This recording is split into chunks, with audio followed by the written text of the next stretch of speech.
Good morning সবাইকে, আমার আরেকটা নতুন ব্লগে আপনাদের হার্দিক ওয়েলকাম। যদি ভুল করছি তো মাফ করে থাকবেন। এই যে আমাদের প্যাকিং,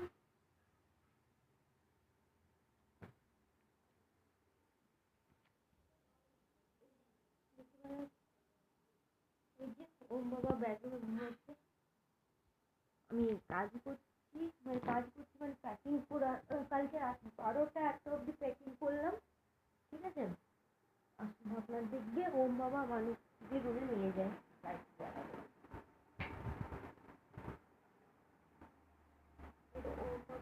ওম বাবা মানে ঘুমাচ্ছে।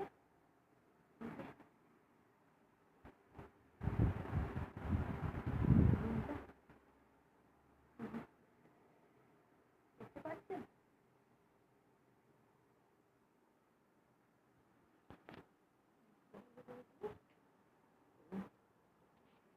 রুমের থেকে বেরিয়ে যায় না।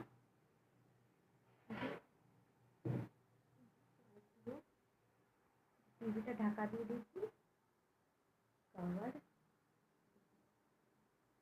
বেড, সোফা, এই যে টেবিল। ওম বাবা ছোট্ট করে রাখা রয়েছে। দিয়ে যায়। এই যে এটা ঠাকুর ঘর। এই যে রান্নাঘর। এবং আমি যদি মানি প্ল্যান্ট আবার ঠিক করছে। আমি যদি ওখানে ফেলে আছে।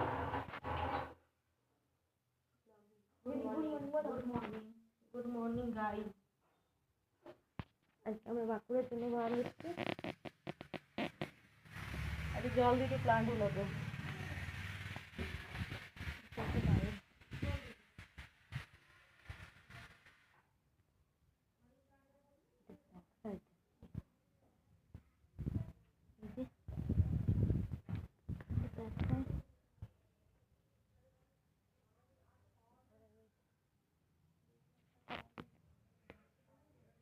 আমরা বাঁকুড়া বেরিয়ে যাবো।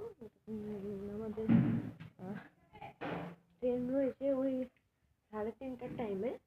তবে আমরা যাবো আর কি 2টোর সময় বেরোবো আর কি 2টোর সময় বেরোবো। এই কারণে কারণ আমার গলাটা একটু বসে গেছে, ঠিক আছে। আপনারা একটু বুঝবার চেষ্টা করবেন, যারা আমার ব্লগ দেখবেন দেখছেন, ঠিক আছে।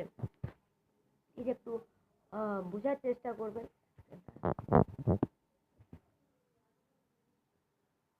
আসলে কি হয়েছে,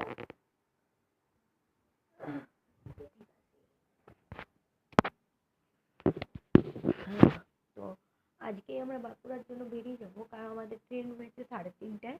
আর আমরা যাবো তোমার ওই 2টোর সময় বেরিয়ে যাবো। কারণ 2টোর সময় এই জন্য বেরিয়ে যাবো, গাড়ি চলে আসবে। আমরা ক্যাব বুকিং করে নিয়েছি, ঠিক আছে। ক্যাব বুক করা আছে, 3:30 বেরোবো। বিকজ 3:30 বেরোবো বলছি, সরি 2টো বেরোবো। কারণ জানি তো, হ্যাঁ 2টোর সময় বেরোবো। মানুষদের একটু আসো, তোমার ফিলিংসটা বলো। উনি ব্যস্ত আছেন একটু। আমরা 2টোর সময় এই জন্য বেরোবো, কারণ প্রচুর ট্রাফিক থাকে আর কি। ট্রাফিক থাকবে। আর গিয়ে একটু ওখানে কিছু দেখতে পাই, ব্যাগ স্টেশনে দারুণ ব্যাগের কালেকশনগুলো কিন্তু খুব ভালো পাওয়া যায়। রাজস্থানি গুজরাটি টাইপের ব্যাগগুলো, যেগুলো দোকানেও পাওয়া যায়, সেম পাওয়া যায়, কিন্তু একটু প্রাইসটা প্রাইসে ডিফারেন্স থাকে। কোয়ালিটির কোনো ডিফারেন্স থাকে না। সত্যি বলতে গেলে কোয়ালিটি সেম হয়, কিন্তু প্রাইসটা একটু ডিফারেন্স থাকে। দোকান বলো বা স্ট্রিট শপিং বলো, ওটা প্রাইসটা একটু ডিফারেন্ট থাকে, নাহলে কোয়ালিটি সবগুলোরই সেম হয়। তো আমরা বেরোবো। আর এখন আমরা ঘরের একটু কাজ বাজগুলো করে সেরে নিচ্ছি। একটু লাঞ্চ করবো। মানুষ যদি বলে এবার কখন না আসা হয়, ঠিক আছে। এবারে তো আমি একা এসেছি, নাহলে প্রত্যেকবার ঝুনু দিদি আসে, রানা আসে, অপরূপ আসতেই থাকে।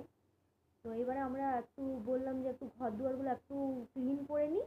ক্লিন করার পর আমরা একদম ফ্রেশ স্নান টান করে পূজা টুজো সেরে আমরা যাবো তোমার এটিএমে গিয়ে এটিএম তারপরে এখানে 92 লাখ টাকার 92 লাখ টাকার প্যান্ডেল হয়েছে দুর্গাতে। সেই প্যান্ডেলটা আমরা আগে দেখবো, প্যান্ডেলটা দেখে পর আর কি যাবো। ফিনিশিং শুনছিলাম হয়ে গেছে, তো যেহেতু পুজোতে এখানে থাকা হচ্ছে না, পুজোতে বাঁকুড়াতে থাকা হচ্ছে উইথ ফ্যামিলি, তো এখানে আমরা ভাবলাম আমি মানু দিদি আর চিনি আমাদের মানে অমি বাবা, ওর ডাকনাম আমি চিনি বলে ডাকি, আমি ভালোবেসে চিনি বলে ডাকি, ওর আরও অনেক অনেক নাম আছে।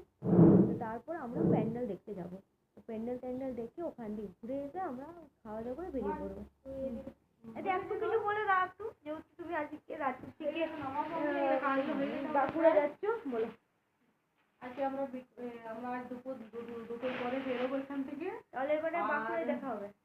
আবার রাস্তাতে কথা বলবো, কিন্তু এবার কিভাবে যাচ্ছি, ট্রেনে উঠছি, সব কিছু আপনাদেরকে দেখাবো।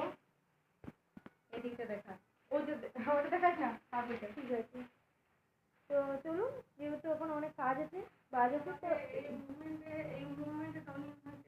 এই ব্লগটা এখন এই অবধি, এবার হয়তো পরের ব্লগে দুর্গা দেখালাম, এই দেখালাম, তো এই বাড়িতে এই ব্লগটা এই অবধি, ঠিক আছে। এই বাড়িতে আবার আসবো, আবার আপনাদের সাথে দেখা হবে, সবার সাথে দেখা হবে। তাহলে আমার চিনিকে মানুদিকে খুব বেশি সাপোর্ট করবেন, খুব বেশি ভালোবাসা দিবেন, আর আমার মাকেও খুব বেশি ভালোবাসা দিবেন।